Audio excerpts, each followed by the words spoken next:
Hey everyone, Jack from Fantasy Can here, and welcome to this week's offseason update. So the first big moves in the NFL offseason started to happen. Kareem Hunt signs with the Browns, Joe Flacco gets traded to the Broncos, and Demaryius Thomas is now a free agent. So to start off, I want to talk about Kareem Hunt. A whole lot of controversy going in with this. First off, I want to say that without a doubt, he will get suspended by the NFL. And because of that, it's going to take a little bit for him to get going with the Browns. If you draft him, you're probably looking at least 4 weeks. But with that being said, afterwards, his effect is going to be noticeable, right? The biggest problem I have with Kareem Hunt is that we don't really know if he has it. The thing that makes me question it is that Damian Williams, a guy who's been in the league for a while, just all of a sudden hopped in and started doing really well.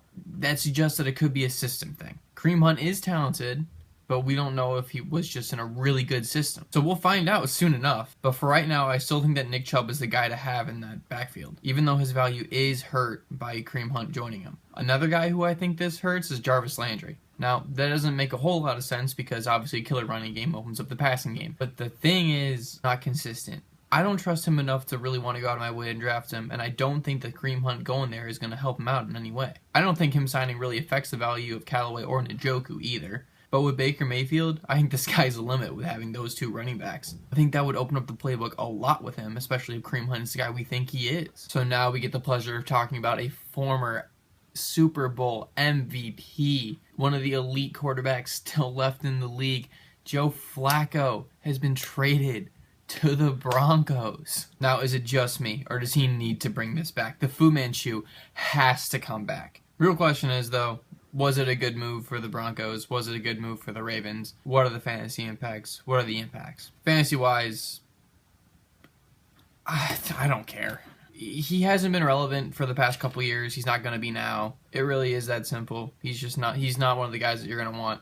For the Broncos, I think this is a good move because they get a good quarterback, but all that money, that's rough. I think he'll be a good transition guy, but I don't think he'll be anything more than that. Ravens made a good choice. Obviously, in that playoff game, they showed that Lamar Jackson is their guy, and they're sticking with him, so it only made sense for Joe Flacco to go, and it's the best move for both people, so I'm glad that that's happening for them. Lastly, Demaryius Thomas has been cut after suffering an Achilles injury last season.